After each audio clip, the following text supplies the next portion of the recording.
সে video কলে কথা বলতো, তো সেগুলি সে আমার অজান্তেই সে ভিডিও রেকর্ড করছে। একটা হাজবেন্ড ওয়াইফের মধ্যে বাহিরে থাকলে কি ধরনের কথা হয় তা অন্তত আপনারা জানেন। সেগুলি আমার অমতেই সে আমাকে জানায় নাই কখনোই।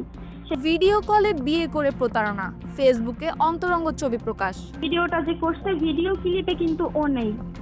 এটা ওর যে একটা প্ল্যান ছিল অন্তত আমরা বুঝতে পারিনি। সেই ভিডিওটা শুধু ওর কাছেই আছে, ও ওইটা থেকেও আমাদের ব্ল্যাকমেল করে।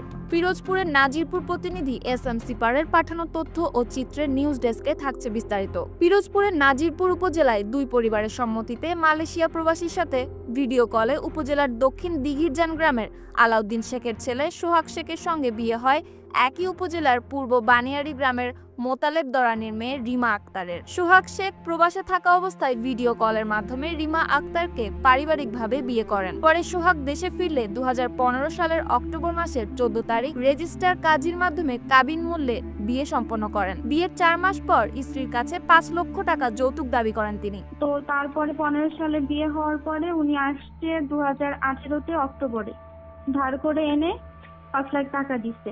ব্যাস ওটা নিয়ে গেছে, যাওয়ার পরে কত হবে 5-6 মাস হবে এরকম ভাবে ভালো ছিল, তারপরে আবার আমার কাছে টাকা যাচ্ছে। রিমার সুখের কথা চিন্তা করে তার বাবা ধার দেনা করে 5 লক্ষ টাকা এনে জামাতার হাতে তুলে দেন এবং জামাতা পুনরায় প্রবাসে চলে যান।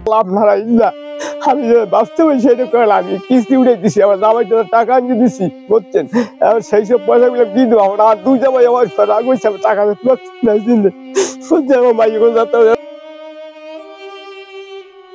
সময় কইতে লাগছে আমারে 5 লাখ টাকা দাও। বাবা আমারে দিয়ে জানাইয়া আমারে 5 লাখ টাকা দাও, আমি টাকার জন্য মেলা অসুবিধে আছে। এই করার পর আমার এসে জানাইলো, মা আব্বা এই ঘটনা, তোমার জামাই 5 লাখ টাকা চাই। প্রবাসে চলে যাওয়ার পর থেকে তিনি রিমার কোনো রকম খোঁজ খবর নেওয়া বন্ধ করে দেন। কয়েক মাস এভাবে চলার পর সোহাগকে দেশে ফিরে আসার জন্য রিমা একটি উকিল নোটিশ করেন।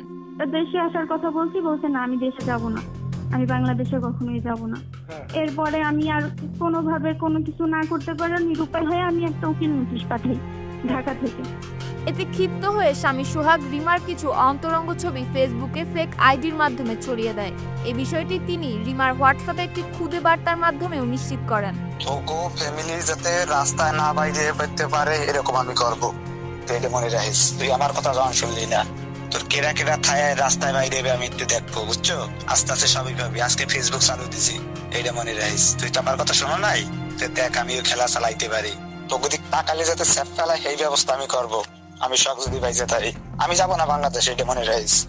এছাড়া একটি অডিও ক্লিপে সোহাগ রিমাকে হুমকি প্রদান করেন। এই বিষয়ে রিমা আক্তার জানান, তো সেগুলি সে আমার অজান্তেই সে ভিডিও রেকর্ড করছে। একটা হাজবেন্ড ওয়াইফের মধ্যে বাহিরে থাকলে কি ধরনের কথা হয় তা অন্তত আপনারা জানেন। সেইভাবে সে সেগুলি ভিডিও রেকর্ড করে রাখছে, সেইগুলি দিয়ে এখন সে আমাকে ব্ল্যাকমেল করে।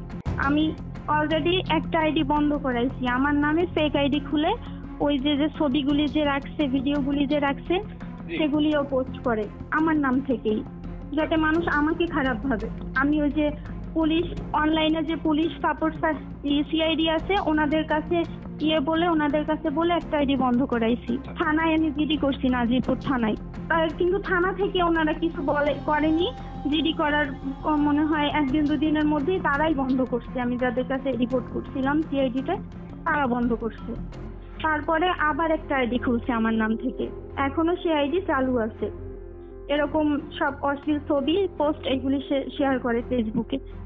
আর আমাকে ইয়েতে হোয়াটসঅ্যাপে মানে মেসেজ পাঠাইছে যে এরকম আমার কথা তো শুনো না, করো নাই। আমি সেগুলি ইয়েতে দিছি, আপনাদের ওখানেই দিয়ে আসছি। যে বলছে যে এই আমার যে ভিডিওগুলি আছে সেগুলি বলছে যে এগুলি এখন করছি, ফেসবুকে দিবে, ভিডিও পাবি, দেখতে পারবি, এরকম আমার হোয়াটসঅ্যাপে দিছে। আর একটা বিষয় হইছে যে ও যখন ওই যে দেশে আসে তখন আমার দুলাভাই যে 2 জন আছে, বড়জন আর মেজজন, তাদেরকে বলছে যে ভাই আপনাদের জন্য কি আনবো। তারা বলছে যে কি আনবা, কিছুর দরকার নাই এগুলি ঝামেলার। মানে তারপরেও সে ওরকম কথা বলে সে একটা ওই যে বোতল নিয়ে আসছে। আসার পরে আমাদের বাড়িতে বসেই আমরা সবাই, আমার দুলাভাইরা সবাই গেছে, বোনরা গেছে, আমরা ওখানে বসে ওইটা খাইছি। আর ও ওখানে বসে নিজে ভিডিও করছে। ভিডিওটা যে করছে, ভিডিও ক্লিপে কিন্তু ও নেই। এটা ওর যে একটা প্ল্যান ছিল অন্তত আমরা বুঝতে পারিনি। সেই ভিডিওটা শুধু ওর কাছেই আছে, ও ওইটা থেকেও আমাদের ব্ল্যাকমেল করে। জি, আমি এরপরে এই কিছুদিন আমি যখন উকিল নোটিশ পাঠানোর পরে এরকম যে আমার নামেও সে মামলা করছে। আমার শ্বশুর চুরির মামলা দিছে আমার নামে, আমার আব্বার নামে, আমার আম্মার নামে, 3 জনের নামে সে চুরির মামলা দিছে। আমি আমার শ্বশুর বাড়ি থেকে আসছি, আমি তো ওই যে 4 মাস ছিল, ওই 4 মাসের মধ্যে অন্তত 2 মাস মনে হয় আমি ছিলাম আমার শ্বশুর বাড়িতে। সে বাহিরে যাওয়ার পর থেকেই আমি আমার বাবার বাড়িতে থাকি। মাঝে সাঝে যেতাম, যে আসতাম, গেলেই আমার শ্বশুরও চাইতো আমার কাছে টাকা, কিছু টাকা দাও, ও টাকা চাইতেছে, তাইলে টাকা দাও না কেন, এই নিয়েও তার অশান্তি হতো। আমার তো সমাজে মুখ দেখানোর মতো কোনো অবস্থা নাই, না হলে আমার আত্মহত্যা করা ছাড়া কোনো উপায় থাকবে না। আমি গ্রামেও থাকতে পারি না, সবাই বাজে ধরনের কথা বলে। এইসব দেখলে একটা মেয়ের অন্তত কেউ ভালো মনে করে না। আমি কয়েকবার এই পথে গেছিও, কিন্তু আমার বাবা মা আমাকে ফিরাইছে, আমার ফ্যামিলি আমাকে ফিরাইছে, কিন্তু এর যদি বিচার আমি না পাই তাহলে তো আমার আত্মহত্যা করা ছাড়া কোনো। মামলার বিষয়ে কথা হলে নাজিরপুর থানার অফিসার ইনচার্জ মোহাম্মদ মাহমুদ আল ফরিদ ভুইয়া জানান, যে জিডিটা করছে ওইটা ওই যে আইডি শনাক্তকরণের জন্য আমরা সাইবারের হেল্প নিচ্ছি। তো আমাদের আইনগত প্রক্রিয়াধীন আছে। আর কোর্টে যে মামলাটা উনি করছেন ওইটা আমরা থানায়, ওটা আমাদের থানায় রিসিভ যদি হয়েছে কিনা জানি না, আমাদের থানায় যদি থেকে থাকে আমরা প্রপার ইনভেস্টিগেশন করে ব্যবস্থা নিব আমরা। নিউজ ডেস্ক, সুপ্তি রায়, ভোরের আকাশ।